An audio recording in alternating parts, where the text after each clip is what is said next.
I'm your host Slim bin Mohammed Rafi, and here is my YouTube channel Zamir Universal. The end of times for Israel. Now the clock is ticking, and it's time for all people from the capital of the illegal or illegitimate state of a Zionist state and apartheid state, a group of robbers, the scum of the society gathered from all around Eastern Europe and the rest of the world to come and occupy there. Now listen to the International Court of Justice shows you about the illegality of this. So any country can, just like citizens the rest, can invade now and get that occupied territory freed from these, these, just like you had Vikings, the people, they were robbing and they were attacking the ships. Now you have these rogues coming up from Eastern Europe, so-called the Jews. Now you can understand why they were heated and put in the incinerators, burnt alive, and suffocated in the gas chambers. Would you have any sympathy for these people when you see the extent of crime they have committed and cruelty they have committed on the kids, small babies from the incubators, suffocated and died because they shut off the oxygen, the power, water, they poisoned the wells, they destroyed all the hospitals, all the universities, colleges, schools. What kind of these cruel animals these people are, and see the end, how horrible end it is. They kept on throwing leaflets to vacate in north of Gaza, then the middle of Gaza, or the center of Gaza, and then the south, and then the Rafah, and then finally they bombed and killed them even in the camps. Now you see how the tables have turned against them, and now how the leaflets are being dropped, and they could do nothing about it. And I show you how the tanks are being destroyed, how their cities, how their army bases, how their armed vehicles are. So it's about time any Israeli living in Tel Aviv or in Haifa or in Eilat is there and is watching this little video which I am showing you here. Please leave this. It's not your country, and it is, you must leave this country and go back. Most of you have dual nationalities. Go and spend your life. Neither you will have to be forced to fight and do something against your conscience, nor you will have to teach your children the wrong history and make animals out of them.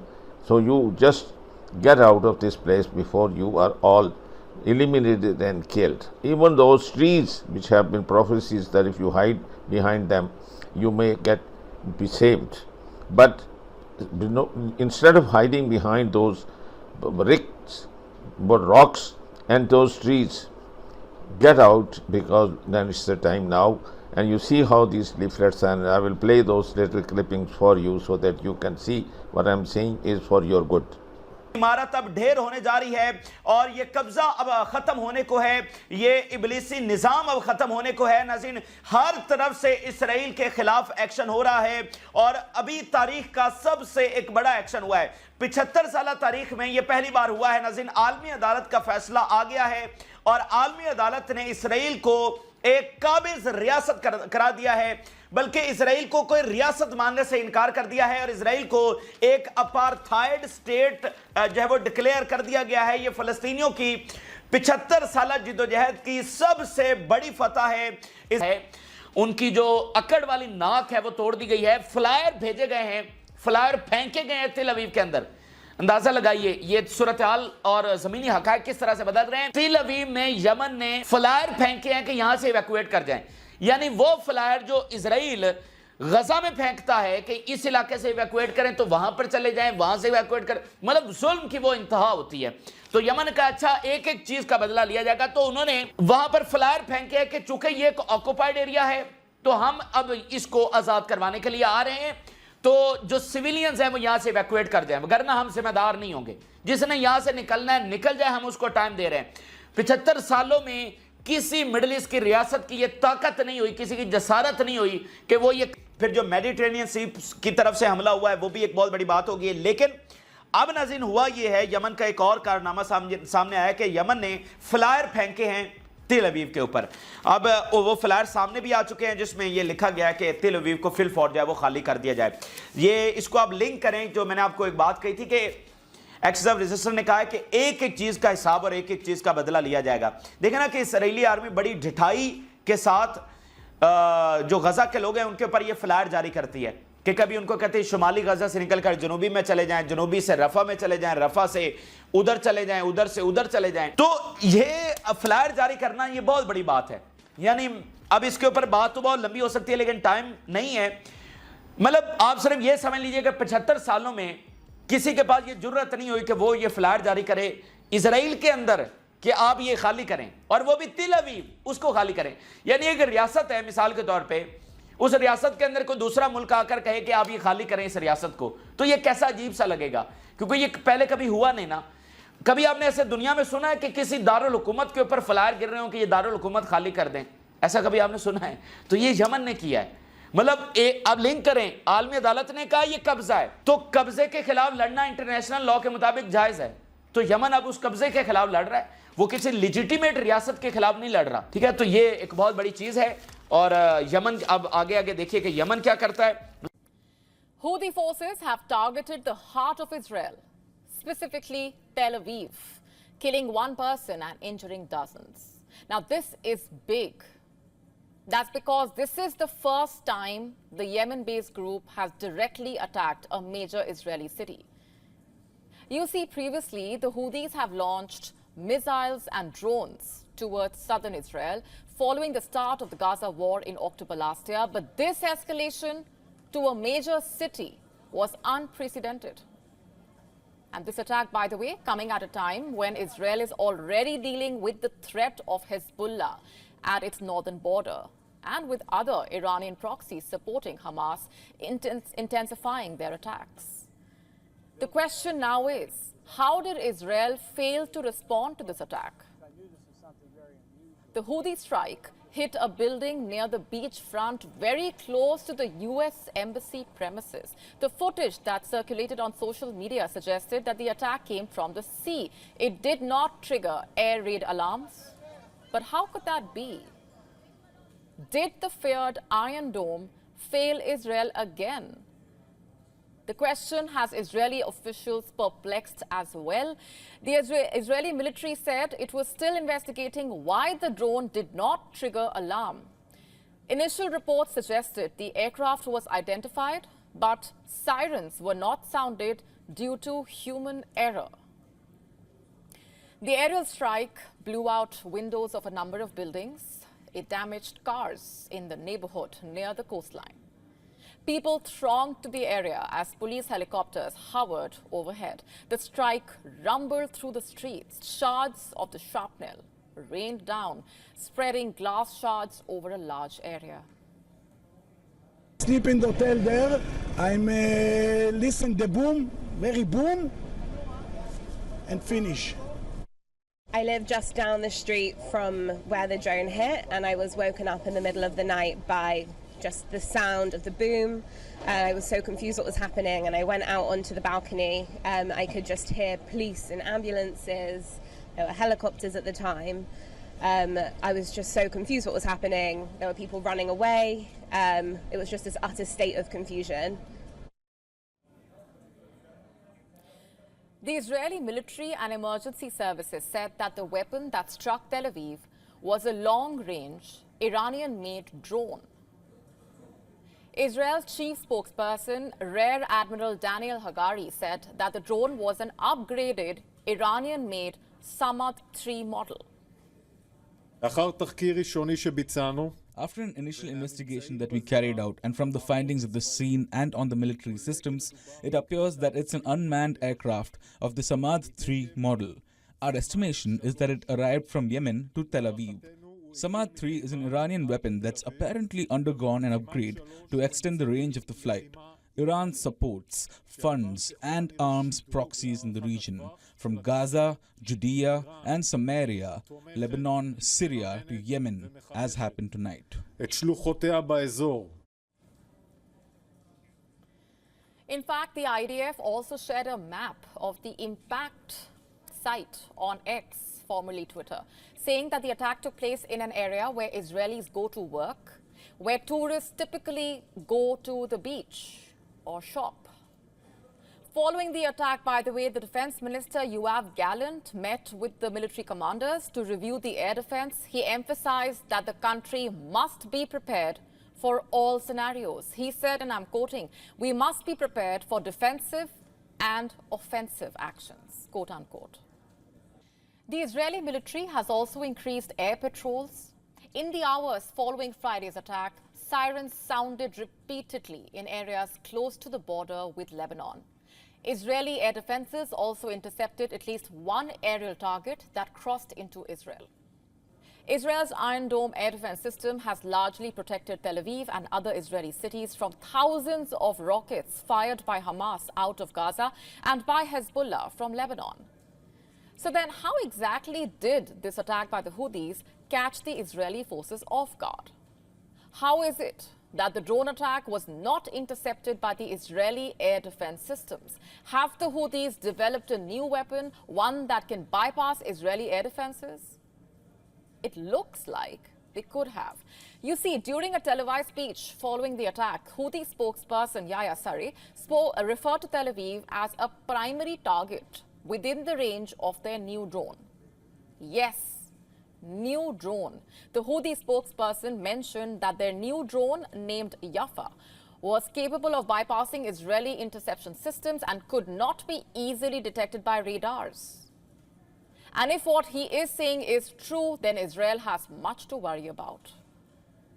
The attack also came hours after the Israeli military confirmed it had killed a senior commander of the Iran-backed Hezbollah militia in southern Lebanon. The Houthis claimed responsibility for the attack in a statement published on social media. They stated that the strike was in retaliation for the Gaza war. The Houthi strike occurred shortly after Israel's military confirmed that one of its airstrikes had killed a Hezbollah commander and other militants in southern Lebanon. Israel has not yet taken direct military action against the Houthis, instead allowing its allies to lead as it focuses its efforts on the war in Gaza and the ongoing fighting with Lebanon's Hezbollah group. You see, since the war in Gaza started in October last year, the Houthis have kept the focus of their fight to the Red Sea and the Gulf of Aden. They maintain that their attacks target ships linked to Israel and allies like the US and the UK. But Friday's drone strike on Tel Aviv resurfaces fears about the war in Gaza between Israel and Hamas expanding to a region-wide conflagration. International mediators have tried and continue to push for a ceasefire. In fact, a three-phase deal is under discussion. It would halt fighting and free around 120 hostages held by Hamas in Gaza. But Israel is divided over striking a deal with Hamas. While some want the government to take the necessary steps to free the hostages, others disagree. They, much like the Prime Minister Benjamin Natenyahu, are adamant. And you see, the war can end only with the elimination of Hamas, is what they say. Such contradictions are delaying the truce in Gaza and in the process keeping the tensions hot and burning between Israel and Iran-backed groups siding with Hamas. In fact, a three-phase deal is under discussion. It would halt fighting and free around 120 hostages held by Hamas. But like we've been saying, Israel is divided over striking a deal with Hamas. While some want the government to take the necessary steps to free the hostages, others disagree. It's already gone on long enough for the Houthis to have developed their own weapons that can outsmart Israeli radars, maybe, and air defense systems. Israel possesses a multi-layered aerial defense system, remember, capable of intercepting threats ranging from long-range ballistic missiles to drones and short-range missiles. These systems have intercepted thousands of projectiles throughout the war. But officials warn they are only not 100% effective. The systems appear to have struggled against small and hard-to-detect attack drones.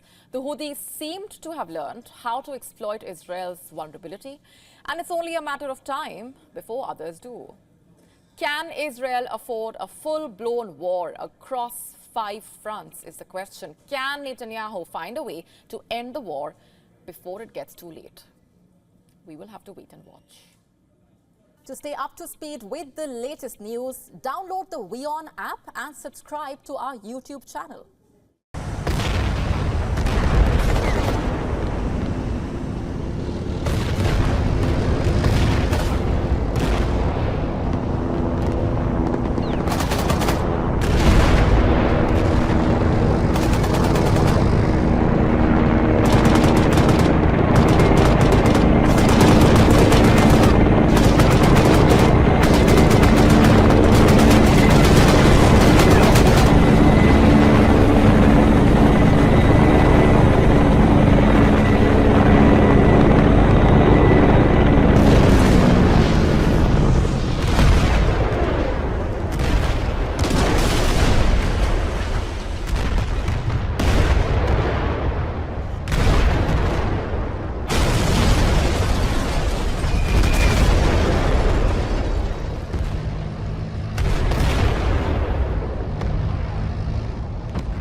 Universal television کو subscribe کرنا نہ بھولیں، اس کے بعد بیل button پہ click کریں اور اپنے کامنٹس کے سیکشن میں اپنے قیمتی جو خیالات کا اظہار ضرور